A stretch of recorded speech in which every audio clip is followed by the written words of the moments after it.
Hey guys, what's going on? The Comics Kid 2099 here, and I want to talk to you about a movie that I watched yesterday, The Amazing Spider-Man 2.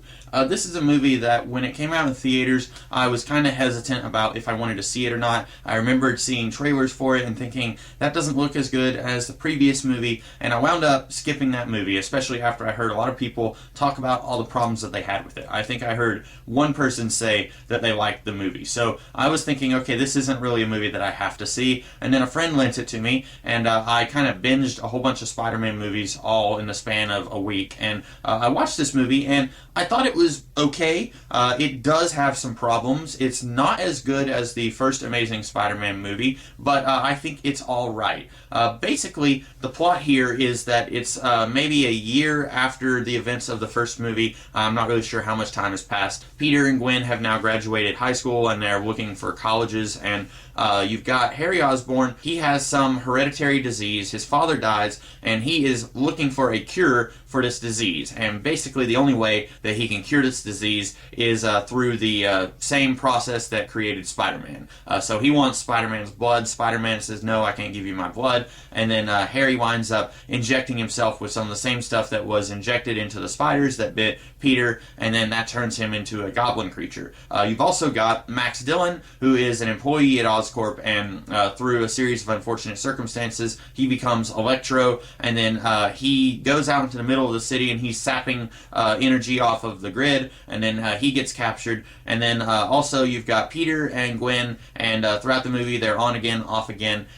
This movie, the plot is a little bit of a mess, but thematically, I enjoy a lot of stuff about this movie. I listened to the commentary by the screenwriters and Avi Arad, and actually, if you were on the fence about buying this movie, if you're interested, probably the most interesting thing in that commentary is Avi Arad talking about Iron Man. I'm not being sarcastic. There's one point where he talks about when he first met Stan Lee and first started working with Stan Lee in the early 90s, he told Stan there's two things that's going to happen. Number one, Spider-Man is going to come on the big screen, and number two, my favorite character is going to come on the big screen. This was Avi Arad talking about his favorite character, and he said his favorite character is Iron Man. And he talked a little bit about what he thinks makes Iron Man work, the differences between Iron Man in 1960 whatever when he was created, and the present day when Robert Downey Jr. first started playing Iron Man. And I thought that was really interesting. Unfortunately, Avi Arad has maybe 2 lines in that whole commentary. Mostly it's the 2 screenwriters talking about this movie. They talked a little bit about how this movie, really the core of it, is these 2 boys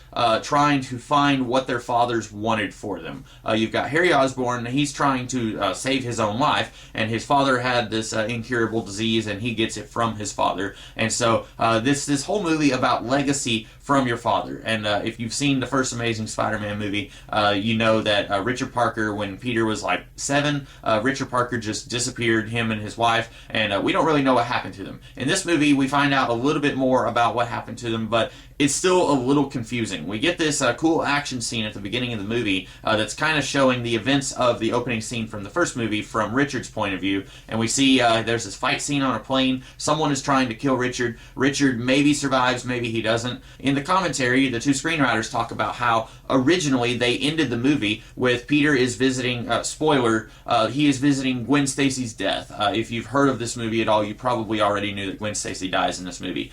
So he is visiting Gwen Stacy's gravestone, and Richard Parker comes out of nowhere and basically convinces him to be Spider-Man. It's a really weird thing where they want you to have this emotional acceptance of Peter going back into the field as Spider-Man, and so they thought the only way that they could do that was to bring Peter's dad out of nowhere and have him convince Peter to get back on a horse. The way that they did it in the movie, they have Aunt May convince him to do that, and I think that works a lot better because A, it gives Aunt May something to do, and B, you're not sitting there wondering, okay, where's Richard Parker been for the last 20 years? Why has he just been hiding?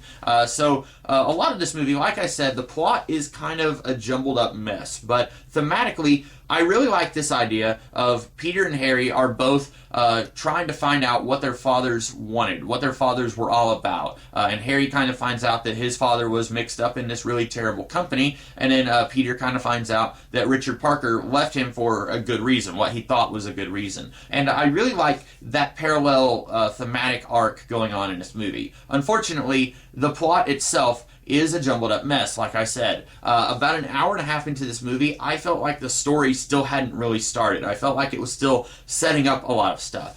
It feels like Electro could have been completely taken out of this movie. And if you look on the front here, you've also got the Rhino. And I remember a lot of people saying that the Rhino could have been taken out of this movie because he's just, at the very beginning of the movie, he's just a normal Russian gangster. And then he's at the very end of the movie where Harry is now in jail. And then the guy who came to visit Dr. Connors at the end of the first Amazing Spider-Man movie, he comes to visit Harry. And Harry's like, okay, let's give a robot suit to that Russian gangster guy. And then the movie ends with Peter coming back as Spider-Man to fight the Rhino. And a lot of people were saying you could just take the Rhino out of the movie. Honestly, that didn't bother me. That's just a small little part of the movie. I've heard people say before that it would be really cool if we could get a Spider-Man movie where, like, Spider-Man is just fighting some C-list villain and he's not really a major part of the story. Kind of like how Batman Beyond used to fight Mad Stan. Something kind of like that. I thought that was pretty cool.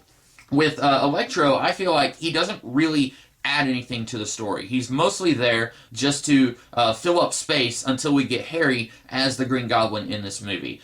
Because Electro, he becomes Electro and then he goes out and he's not really doing anything sinister. He's just like, hey, I'm electric, but I'm not really doing anything. I'm just trying to feed myself energy. And then Spider-Man comes in and some police officers shoot at Electro, and Max Dillon actually, Spider-Man saved his life earlier in the movie. So he was like, okay, I'm Spider-Man's #1 fan. And then he has it in his mind that Spider-Man actually betrayed him. And then he's captured by Oscorp for what feels like a third of the movie. He doesn't actually do anything, and then Harry comes in after he feels like Spider-Man has betrayed him, and he frees Electro, and then Electro kind of takes over the city and is absorbing power from all of New York City somehow. And then Peter has to go and stop Electro, and then Harry comes in, and then Harry kills Gwen Stacy, and then that's basically where your movie ends.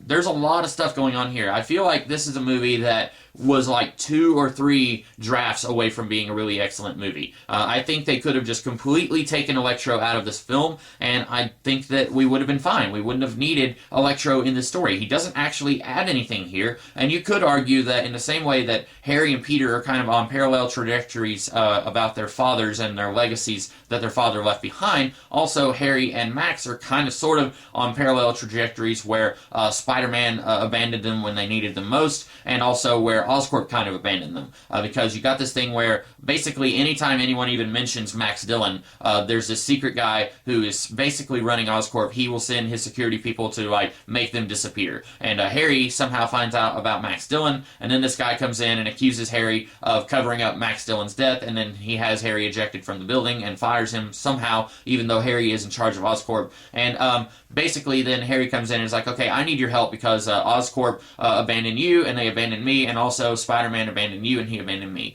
So again, thematically, it works, but I still think that you could have taken this movie and reworked it somehow, and you wouldn't have needed Electro. Electro basically just feels like he's filler.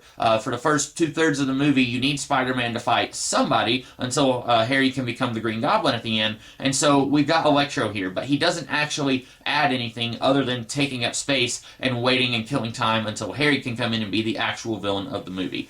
So overall, I thought this movie was okay. If you see it somewhere for a few dollars, you could probably buy it and you would probably enjoy it. I remember a lot of people, when they were explaining this movie to me back when it came out in theaters, every time someone would talk to me about it, I would say, okay, that sounds a lot like Spider-Man 3. And they would say, yes, it does, but it's not as bad as Spider-Man 3. And I watched Spider-Man 3, I think the day before I watched this, and I will agree, Spider-Man 3 is much worse than this movie, but it does suffer from a lot of the same problems. Getting back to Electro, I think the only reason they actually included Electro in this, other than just to kill time and wait for Harry to come on and be the bad guy, I have a feeling that they were anticipating that they were going to do a Sinister Six movie. In fact, I know they were going to do a Sinister Six movie, and they ended up not being able to do it because sometime after this movie came out, Marvel Studios basically reacquired the rights to Spider-Man to use him in their movies. So we're no longer getting a Sinister Six movie, and as far as I know, we're no longer getting a Venom movie. But these were a whole bunch of movies that they were planning to spin off from the Spider-Man franchise, and I think they were really rushing themselves here. I think they could have really taken their time. I know that they almost certainly wanted to use the Sinister Six in Amazing Spider-Man 3, probably. If I recall, they wanted to do this movie, then Sinister Six, and then bring them back for Spider-Man 3. But unfortunately, you can't introduce 6 villains in the span of 2 movies. You had the Lizard and the Amazing Spider-Man 1, and then you have Electro and Harry Osborn here, and then you've got hints of the Vulture and Dr. Octopus, and the Rhino shows up at the very end. It feels like they were like, okay, we need to introduce 6 movies by the end of, or 6 villains by the end of movie 2. How do we do that? So let's go ahead and introduce Electro, even though he's not going to do anything in this movie, so that we can have a Sinister Six movie. And I feel like, again, you can slow things down. You don't have to have all 6 of your characters introduced by the time the Sinister Six movie comes out. If you want to do a Sinister Six movie, you can have these little teases of, oh, hey, there's Dr. Octopus's arm, and oh, hey, there's the Vulture's flight suit. And then you can have the Rhino show up at the end of the movie, because that didn't bother me. But then you don't need to introduce all 6 of your villains by the end of movie 2. So anyway, I feel like this movie, a big problem with it is that it wanted to go way too fast. It really needed to just slow down a little bit, and also it just needed the plot stuff to make a little bit more sense, because as is, a lot of the thematic stuff really works in this movie, but everything else about it doesn't work as well. So yeah, I would say, if you're curious, better than Spider-Man 3, not as good as Amazing Spider-Man 1 or Spider-Man 1 or 2. So overall, those are my thoughts on The Amazing Spider-Man 2. I hope that you guys liked this video, and if you did, be sure to like, share, comment, and subscribe, and I will be back later in the week and next week with some more videos. In the meantime, you guys have a great rest of the day. Catch you later.